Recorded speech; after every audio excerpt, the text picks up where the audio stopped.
Welcome to Uncaged Zootours. If you're new to the channel and love animals, I would highly recommend hitting the like and subscribe buttons and the bell icon to join me on my tours. Welcome to Walt Disney World in Orlando, Florida, the happiest place on earth. Today, we're heading to Epcot, where you can visit other countries without leaving Orlando. However, today I will focus on the underrated Seas with Nemo and Friends. Originally opened in 1986 as the Living Seas, it housed the world's largest saltwater tank at the time until being passed by the Georgia Aquarium's Ocean Voyager in 2005. To promote the film Finding Nemo, this area was rethemed as the Seas with Nemo and Friends. This is going to be a great one, so grab your scuba gear and let's dive right in! When you first enter this section, the first thing you will do is hop into a clammobile and join Marlin and Dory on a quest to, well, find Nemo. It's the perfect place to escape from the hot Florida summers. Okay, now that that's over and done with, we'll hop off the clammobiles to the sea base. Our first animal is one of the elephant's closest living relatives, the West Indian manatee, also known as the sea cow. Just like cows, they eat many plants and are slow but graceful. Despite this, they face a lot of environmental threats, including boat accidents, cold stress, nets that cause them to get tangled, and ret, a type of algae that can be toxic to these graceful mammals. Here's the good news. The Seas Pavilion helps care for sick and injured manatees. To prepare for life in the wild, the animal team at Epcot monitors their progress.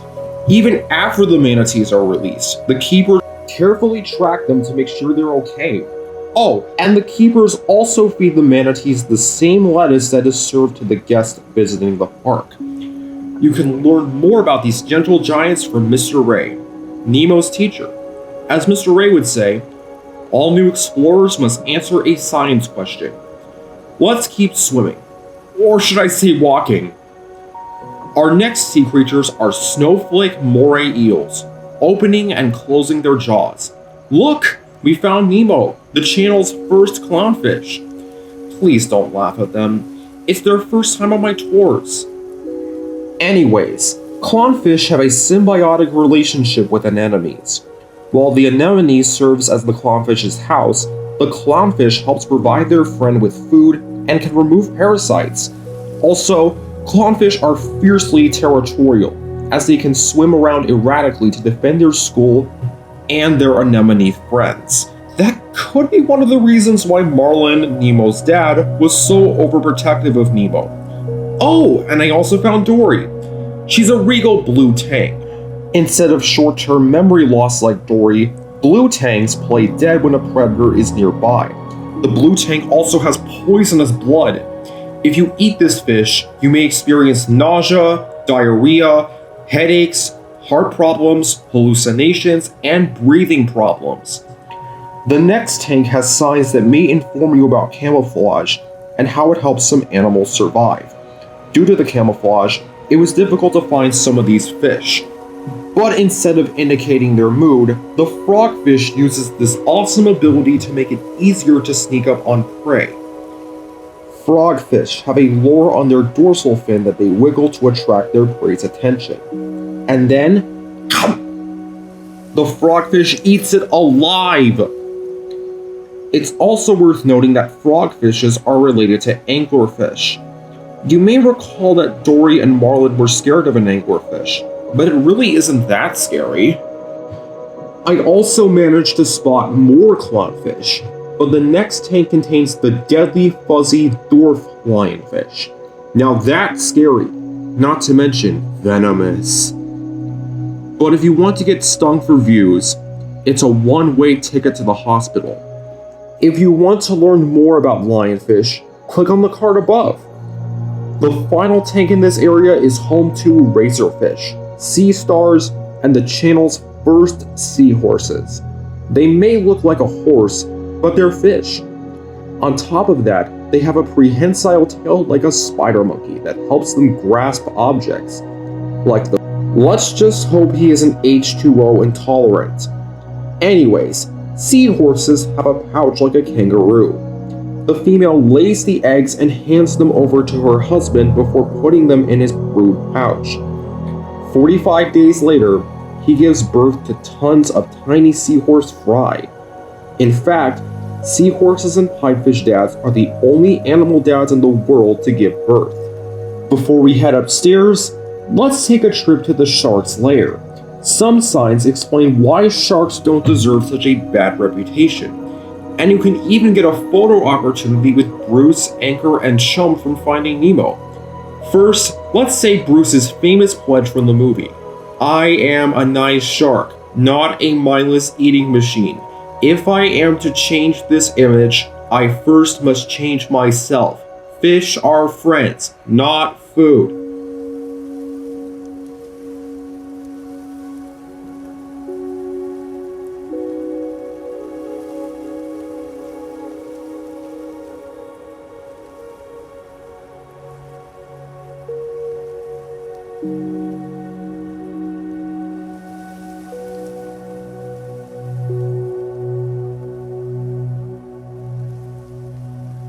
Time to head upstairs! On level 2, you might see the manatees from above. How's the view from up there? There's also a tank for Bangai cardinalfish, more clownfish, and another blue tank. A lab was closed on my second visit, but it was open on my first visit. This coral lab contains, well, a coral reef that was part of a project to repopulate coral reefs in the wild. The main event is in these two gigantic tanks. The right tank has a big mix of sea creatures.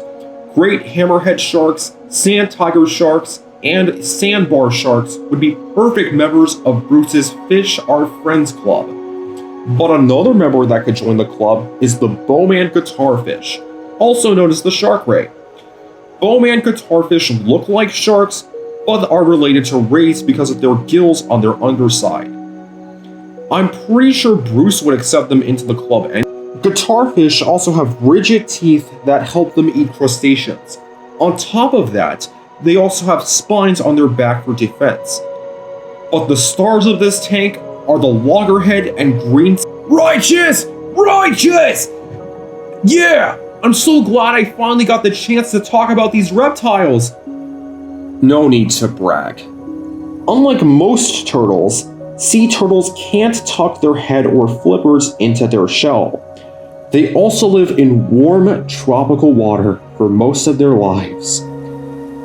The only times when sea turtles go onto land is when they lay their eggs.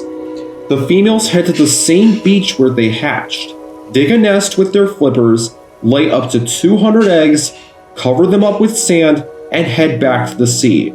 The process goes on repeat every 2 to 4 years. Then, a few months later, the baby turtles hatch and scramble for the sea like it's the last day of school.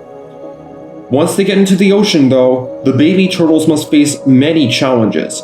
Sharks, driftwood, crabs, gulls, and even pollution, which is one of the reasons why they're endangered. If you love sea turtles, I put donation links in the description if you want to help. And now, to one of my favorite animals. In the other tank is another ocean star, the Bottlenose Dolphin! These playful mammals are very intelligent. Like our names for identification, each dolphin has a special whistle. They are very social as they use those same sounds for communication. Another way they communicate is echolocation, which tells the dolphin where an object is located by the reflected sound. An organ in the dolphin's head, a melon, produces clicks that bounce off things like food. The mammal processes the returning wave through its jaw and into the brain. Also, dolphins work together as a family, or pod in this case, to trap their prey in a circle and eat any fish that try to escape. Yee-haw! Now that's what I call a rat! Maybe I should lose the accent. And that completes our voyage with Nemo and Friends. I hope you enjoyed it, and I really hope you visit this place on your next trip to Epcot. But the next time we visit Walt Disney World, we'll head into Disney's Animal Kingdom. What did you think of this area? Please leave your thoughts in the comments below. Thank you for liking and subscribing, and thank you for watching.